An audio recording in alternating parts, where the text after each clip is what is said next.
We are continuing on in section 4.4, day 1. We are talking about graphing sine and cosine today. And so there's a funny word here that means both.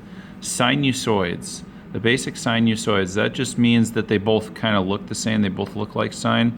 Cosine is called a sinusoid because it's basically the same graph. It just starts at a different spot.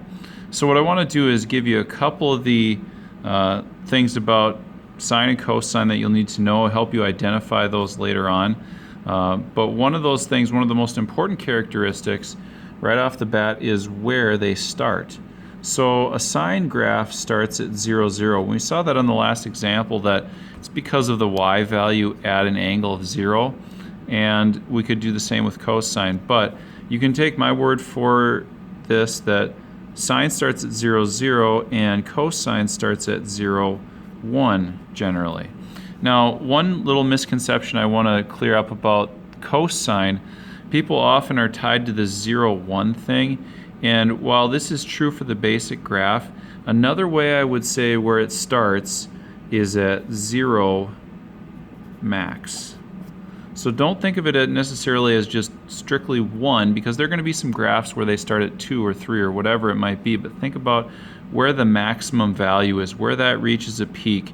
That's where the cosine graph is going to start.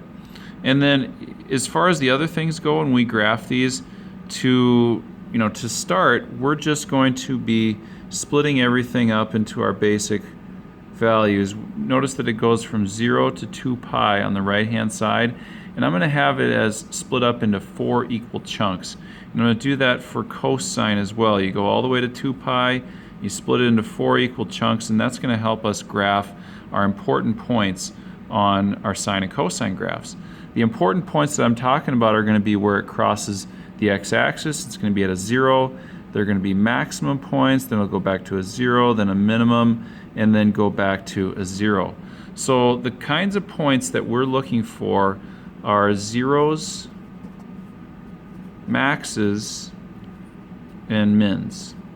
Those are the important points that we're going to be graphing on here. So I would graph this one, and this one.